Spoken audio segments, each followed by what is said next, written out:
इस हल्की हल्की भीनी भीनी धूप में मेरी एक्सरसाइज काफ़ी देर से चल रही है। अब मैं करने जा रही हूँ ये खुरदुरी छत पे थोड़ा सा वॉकिंग। इससे जो हमारे पैरों के एक्यूप्रेशर पॉइंट हैं वो जो है प्रेस हो जाएंगे। मुझे अलग से उसके लिए मेहनत नहीं करनी पड़ेगी और कम से कम 50 to 100 राउंड्स में यहाँ पर चलूँगी।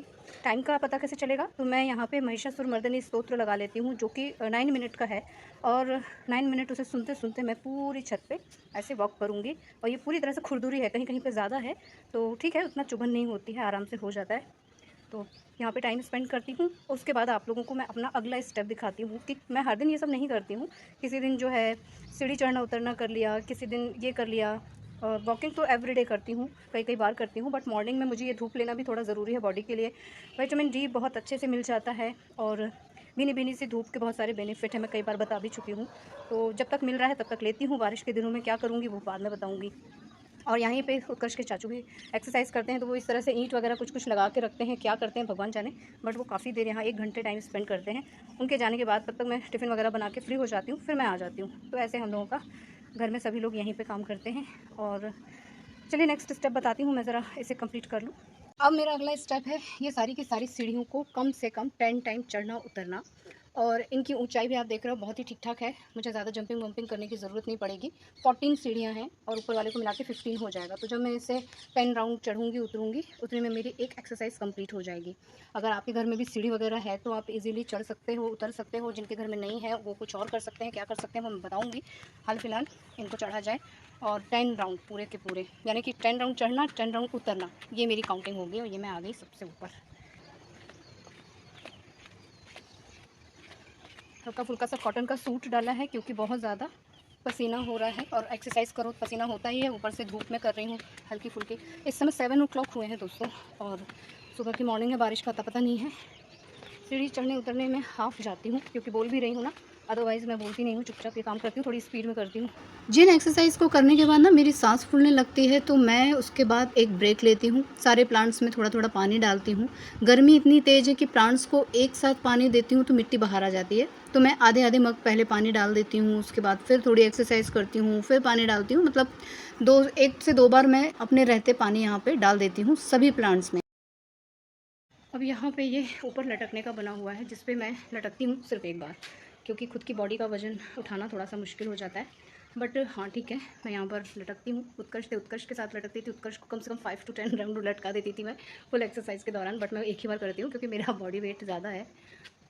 फिर भी मैं ज़्यादा टाइम इसको नहीं कर पाती हूँ क्योंकि मेरा अभी भी वेट ठीक ठाक है। कम से कम मेरा आई थिंक 50 हुआ होगा, अभी मेरा 54 हो गया था, 50 हो गया है अभी।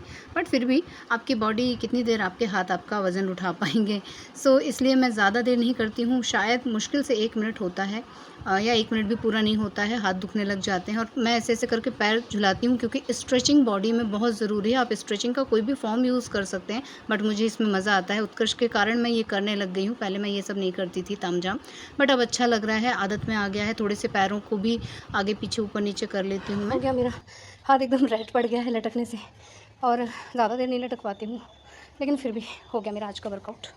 अब मैं नीचे जाऊँगी और नीचे ही आप लोगों से मिलूँगी। काफ़ी टाइम हो गया, अब थोड़ा सा फ्रेश होने के बाद चाय वाय पीऊँगी और अपने दिन का बाकी का काम शुरू करूँगी और आप लोगों से मिलूँगी थोड़ी देर बाद। ये सब करने के बाद ना मुझे भूख बहुत तेज़ लगती है, तो मैं दूध में मखानों को गर्म करती हूँ। इसमें मैं चीनी बिल्कुल नहीं डालती हूँ और ये मैं एवरीडे लेती हूँ। आधा गिलास दूध है और उसमें मखाने हैं। मीठा करने के लिए मैं इसमें 4 खजूर डाल देती हूँ, कभी इनके पीस करके, कभी ऐसे डाल देती हूँ। वैसे भी ये बहुत सॉफ्ट हो जाते हैं, तो एक मिनी ब्रेकफास्ट आप इसे मेरा मान सकते हैं। मेन जो मैं खाती हूँ ब्रेकफास्ट में वो कभी चीला होता है, कभी दाल दलिया होता है, कभी दूध दलिया होता है। और लंच जो है मैं 1 से 1:30 बजे के आसपास करती हूँ। कभी कभी 1:30 से 2 भी हो जाता है, जिसमें केवल सब्ज़ी होती है, दाल होती है और रोटी होती है। उसके अलावा मैं चावल नहीं खाती हूँ। और कभी कभार ऐसा होता है कि कोई चीज़ आपने हैवी खा ली और आपका पेट बहुत भारी भारी है, तो मैं उस टाइम पे केवल दलिया दाल सब्ज़ी यही खाना पसंद करती हूँ। चावल मैं एनी हाउ नहीं खाती हूँ। खिचड़ी में कभी कभार ले लिया तो ले लिया, अदरवाइज़ चावल मेरी लिस्ट से बाहर है। सो यही मेरा हल्का फुल्का खाना है, नाश्ता है, सब कुछ है। तो आज मैंने अपना वर्कआउट और ऑलमोस्ट जो एक्स्ट्रा काम मैं अपने घर में करती हूँ वो सब कुछ आप लोगों के साथ शेयर किया है। इसके अलावा जो वर्कआउट का जो मैंने पार्ट आप आज ऐड किया है और जो दिखाया है दोस्तों, मैं इसे बहुत दिनों से कर रही हूँ। ऐसा नहीं है कि मैं इसे आज ही बस आप लोगों के लिए मैंने किया है, ऐसा नहीं है। आप लोग भी सडनली कोई चीज़ नहीं शुरू कीजिएगा, धीरे धीरे धीरे धीरे कीजिएगा। मुझे करते टाइम हो गया तो धीरे धीरे मैं देख रही हूँ कि मैं जब इन सब चीज़ों को कर रही होती हूँ ना, मेरी टाइमिंग बढ़ रही है। पहले 5 टाइम, फिर 10 टाइम, फिर 15 टाइम। तो धीरे धीरे धीरे धीरे मैं जो है इन सब का बैच बना लिया है कि इतनी देर मैं ये करूँगी, इतनी देर मैं ये करूँगी। और साथ में मैं बॉडी को रेस्ट देना बिल्कुल नहीं भूलती हूँ। एकदम से एक्सर्शन लूँगी ना तो बीमार पड़ जाऊँगी, बॉडी बहुत बुरी तरह टूटने लग जाएगी। और मैं किसी किसी दिन कोई नई एक्सरसाइज भी शुरू करती हूँ तो नेक्स्ट डे मुझे बहुत ज़्यादा मेरी मसल्स पेन होता है उस एरिया में। जो भी मैंने किया, अगर पेट के लिए किया, कमर के लिए किया, ट्विस्ट किया, जो भी किया, तो नेक्स्ट डे मुझे पता चलता है। तो ऐसा नहीं है कि एकदम से आदमी तेज़ रफ्तार ले ले। धीरे धीरे धीरे धीरे स्टेप बाय स्टेप ही हर चीज़ करनी चाहिए। वही चीज़ें मैं आप लोगों को समझाने की कोशिश कर रही हूँ, क्योंकि मुझसे रिक्वेस्ट किया था कि ठीक है आप जो भी करते हो उसे आप एक्सप्लेन करके थोड़ा सा दिखाना शुरू करो। तो ठीक है, मैंने दिखाया। मैं इसको दिखाना वैसे ठीक नहीं समझती थी, क्योंकि ये सबका अपना पर्सनल होता है। सबको अपने बॉडी के स्ट्रक्चर के हिसाब से कि उसको क्या ज़रूरत है, किसको क्या नीड है, वो उस हिसाब से अपनी एक्सरसाइज चूज़ करता है। बट ठीक है, अगर आप डिमांड कर रहे हो, देखना चाहते हो, तो ऐसा कुछ नहीं है, कोई चोरी थोड़ी कर रही हूँ। तो जो भी कुछ करती हूँ वो मैं आप लोगों को दिखा रही हूँ। सारी एक्सरसाइज, सारा वर्कआउट, सारा योगा मैं एक दिन नहीं करती हूँ। मैं थोड़ा सा कुछ कर लिया, थोड़ा कुछ कर लिया, थोड़ा मॉर्निंग में कर लिया, थोड़ा दोपहर के टाइम में कर लिया, थोड़ा इवनिंग में कर लिया। मैं ऐसे करती हूँ। इतना सब तामझाम करने के बाद भी मुझे कभी कभी कुछ अजीब सा पेन होता है। अभी मुझे लास्ट 2 डेज से पेन था मेरे पूरे पैर में। एक पैर में मुझे बहुत ज़्यादा पेन था और समहाउ मुझे लग रहा था कि शायद ये साइटिका पेन है, क्योंकि साइटिका से मुझे प्रॉब्लम शुरू से ही है, बहुत दिनों से, और काफ़ी दिनों बाद ये पेन हो रहा था। तो मुझे लग रहा था कि साइटिका पेन है। फिर बाद में वो एक जगह इकट्ठा हो जा रहा था, कभी घुटने के नीचे, और पिंडलियों में दर्द नहीं था। पैर के ठीक सामने पंजे के ऊपर मुझे इतना पेन था कि मैं खड़ी नहीं हो पा रही थी। मुझे लिटरली रोना आ रहा था, इतना मुझे दर्द था। एक दिन मैंने बर्दाश्त किया, मैंने पानी खूब पिया, जो भी कुछ करती थी, थोड़ी बहुत साइटिका की जो मैं मेडिसिन लेती हूँ होम्योपैथिक, वो भी ले लिए मैंने ड्रॉप्स, बट वो अच्छा नहीं हुआ। ऊपर से वो बढ़ गया और लगातार दर्द नहीं होता था। थोड़ी देर दर्द होता, फिर रुक जाता, फिर दर्द होता, फिर रुक जाता। मतलब मैं घबरा गई थी, मैं खुद समझ नहीं पा रही थी कि ये दर्द कैसा है। फिर मैंने डिस्कस किया अपने हस्बैंड के साथ। मैंने उनको बोला कि एक ही पैर में दर्द है, इस एरिया में दर्द है, मैं क्या करूँ। तो उन्होंने भी थोड़ा सा वही साइटिका वाला ही बोला, और उन्होंने आके मेरे हाथ के इस पॉइंट पे इतनी ज़ोर से प्रेस किया कि मेरी चीख निकल गई। उस दर्द से ज़्यादा पेन मुझे यहाँ पे था, और मैंने इतनी ज़ोर से चिल्लाया है, इतनी ज़ोर से कि मुझे ऑलरेडी दर्द है और आप मेरे हाथ पे प्रेस कर रहे हो, यहाँ पे भी आपने पता नहीं क्या कर दिया, मैं काम कैसे करूँगी, इतना मुझे पेन था। उन्होंने बोला नहीं, यहाँ पे तुम बाकी की जगह प्रेस करो, तुमको कहीं दर्द नहीं होगा, सिर्फ उसी पॉइंट पे जब मैं प्रेस कर रहा हूँ तो तुम चीख रही हो, ये तुम्हारा साइटिका पेन है, और साइटिक इसी को तुम प्रेस करती रहो, तुम्हारा मॉर्निंग तक ठीक हो जाएगा। तो मैं जब वाकई में उस पॉइंट को प्रेस कर रही थी, मुझे बहुत ज़्यादा पेन हो रहा था इस जगह पे। वो दर्द तो मैं भूल ही रही थी पैर का, वो तो अपनी जगह था ही। लेकिन फिर मुझे मुझे भी आश्चर्य हुआ। मैंने इस हाथ में भी चेक किया, यहाँ भी चेक किया, बाकी के पॉइंट्स दबा के भी चेक किया, कहीं कोई दर्द नहीं। लेकिन एक मेन पॉइंट जो है, जो उन्होंने बताया था, उस पॉइंट पे जैसे ही मैं हल्का सा प्रेस कर रही थी, ऐसा लग रहा था कि जैसे कोई कोई बहुत बड़ी चीज़ चुभा रहा है आपको और अब आप बर्दाश्त नहीं कर सकते।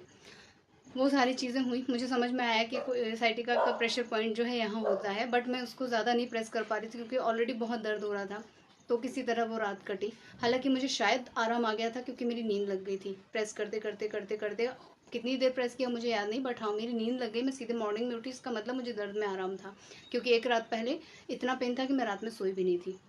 फिर उसके बाद अगले दिन फिर वही, सारा दिन अच्छे से बीत गया, शाम के टाइम से मुझे पेन चालू हो गया।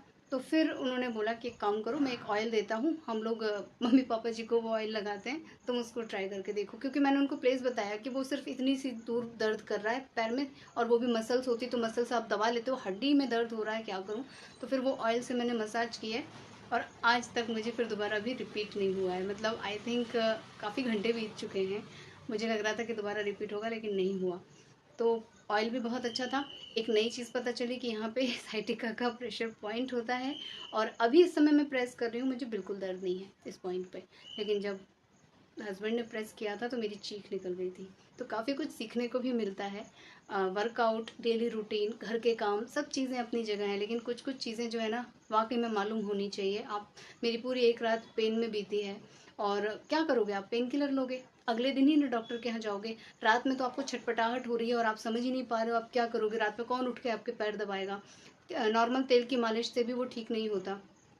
एक नई चीज़ मैंने सीखी, आप लोगों के साथ उसे भी शेयर कर दिया अपने रूटीन के साथ साथ। अब बात ये है कि साइटिका पेन जो है किसी एक पैर में तो होता नहीं है ना, दोनों पैरों में हो सकता है, किसी को लेफ्ट किसी को राइट।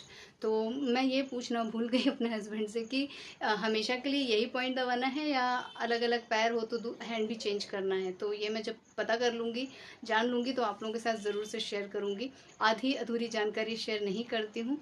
और चलिए, मुझे लगता है कि वीडियो लंबा हो जाएगा और यहाँ पे मुझे बहुत उमस हो रही है, स्वेटिंग हो रही है बहुत ज़्यादा, शोर शराबा तो है ही, हॉर्न बार बार बज रहा है, डिस्टर्बेंस हो रहा है। तो आज की वीडियो को मैं यहीं पे एंड कर ले रही हूँ, आप लोगों से ले लेती हूँ विदा, मिलूंगी अपने नेक्स्ट वीडियो में। लेकिन जाने से पहले मैं रिक्वेस्ट करूँगी कि आप में से जो लोग नए हैं प्लीज़ मेरे चैनल को सब्सक्राइब कीजिएगा, वीडियोज़ को लाइक कीजिएगा और अपनी फैमिली और फ्रेंड्स के साथ उसे शेयर कीजिएगा दोस्तों। और इसी तरह अपना प्यार और आशीर्वाद बनाए रखिएगा, अपना ख्याल रखिएगा, बाय बाय।